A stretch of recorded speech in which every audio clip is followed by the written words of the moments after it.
Covid ನಮ್ಮಿಂದ ದೂರವಾಗಿದೆ, ಇನ್ನು ಕೊರೋನಾ ನಮಗೆ ಮರುಕಳಿಸುವುದಿಲ್ಲ ಅಂತ ರಾಜ್ಯದ ಜನ ಅಂದುಕೊಂಡಿದ್ರು. ಆದರೆ ಅತ್ಯಂತ ಅಪಾಯಕಾರಿ ಮತ್ತು ಆಘಾತಕಾರಿ ಸುದ್ದಿ ಇದು.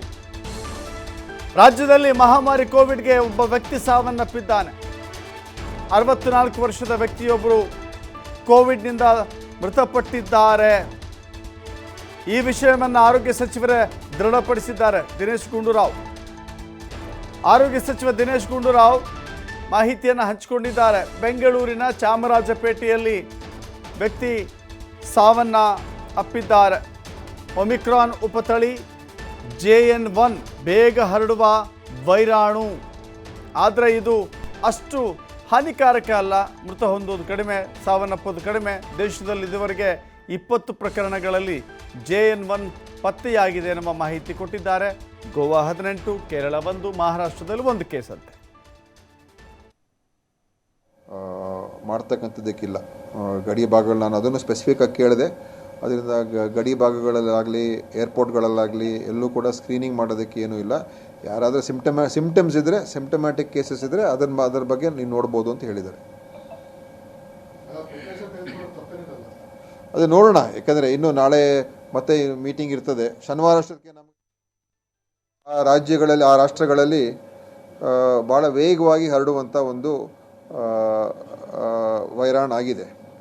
ಆದರೆ ಯಾವುದೇ ರೀತಿಯ ಒಂದು ಯಾವ ರೀತಿ ಒಮಿಕ್ರಾನ್ ಇತ್ತು ಅದೇ ಥರ ಇದರಿಂದ ತುಂಬ ಹಾನಿಕಾರಿಯಾಗಿರ್ತಕ್ಕಂಥ ಅಥವಾ ಇದರಿಂದ ಮೃತವನ್ನು ಪಡ್ತಕ್ಕಂಥ ಒಂದು ಸಂದರ್ಭಗಳು ಬಹಳ ವಿರಳ, ಕಮ್ಮಿ. ಆದ್ದರಿಂದ ಕೇಂದ್ರ ಸರ್ಕಾರ ಏನು ಹೇಳ್ತಾ ಇದ್ದಾರೆ ಅಂತ ಹೇಳಿದ್ರೆ, ಯಾವುದೇ ರೀತಿಯ ಒಂದು ಆತಂಕ ಅಥವಾ ಭಯವನ್ನು ಸೃಷ್ಟಿ ಮಾಡುವಂಥ ಅವಶ್ಯಕತೆ ಇಲ್ಲ. ನಾವೆಲ್ಲರೂ ಎಚ್ಚೆತ್ಕೊಂಡು ನಾವಿರಬೇಕಾಗ್ತದೆ. ಮತ್ತು ಈ ವಿಚಾರದಲ್ಲಿ ನಾವು ಇವತ್ತಿನವರೆಗೆ ನಮ್ಮ ದೇಶದಲ್ಲಿ ಈ JN1 ಸುಮಾರು 20 ಪ್ರಕರಣಗಳಲ್ಲಿ ಅಧಿಕೃತವಾಗಿ JN.1 ಐಡೆಂಟಿಫೈ ಆಗಿದೆ ಅಂತ ಹೇಳಿದ್ದಾರೆ. ಅದು ಗೋವಾದಲ್ಲಿ 18, ಕೇರಳದಲ್ಲಿ 1 ಮತ್ತು ಮಹಾರಾಷ್ಟ್ರದಲ್ಲಿ 1, ಒಟ್ಟು 20 ಕಡೆ ಏನು ಅವರು ಅದರ ಒಂದು ಟೆಸ್ಟ್ ಮಾಡಿದಾಗ ಜೀನೋಮ್ ಸೀಕ್ವೆನ್ಸಿಂಗಲ್ಲಿ ಅವಾಗಿದು JN.1 ಅಂತ ಕೇರಳ 1, ಆಮೇಲೆ ಮಹಾರಾಷ್ಟ್ರದಲ್ಲಿ 1. ಸೊ ಇಷ್ಟು ಅವ್ರಿಗೆ ಐಡೆಂಟಿಫೈ ಆಗಿದೆ. ಇನ್ನೂ ಟೆಸ್ಟ್ಗಳನ್ನು ಮಾಡ್ತಾ ಹೋಗಬೇಕು ಮತ್ತು ಜೀನೋಮ್ ಸೀಕ್ವೆನ್ಸಿಂಗ್ ಕೂಡ ನಾವು ಅದನ್ನು ಮಾಡ್ತಾ ಹೋಗಬೇಕಾಗ್ತದೆ. ಇದು ಆ ರಾಷ್ಟ್ರಗಳಲ್ಲಿ ಭಾಳ ವೇಗವಾಗಿ ಹರಡುವಂಥ ಒಂದು ವೈರಾಣು ಆಗಿದೆ.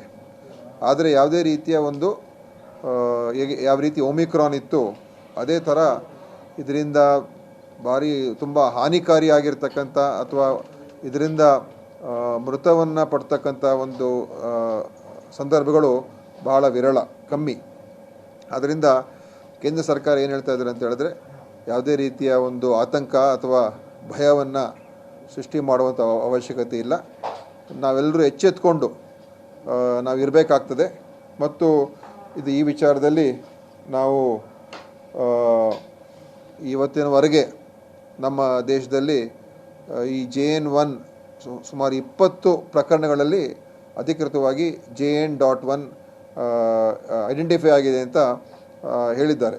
ಅದು ಗೋವಾದಲ್ಲಿ 18, ಕೇರಳದಲ್ಲಿ 1 ಮತ್ತು ಮಹಾರಾಷ್ಟ್ರದಲ್ಲಿ 1, ಒಟ್ಟು 20 ಕಡೆ ಏನು ಅವರು ಅದರ ಒಂದು ಟೆಸ್ಟ್ ಮಾಡಿದಾಗ ಜೀನೋಮ್ ಸೀಕ್ವೆನ್ಸಿಂಗಲ್ಲಿ ಅವಾಗಿದು JN.1 ಅಂತ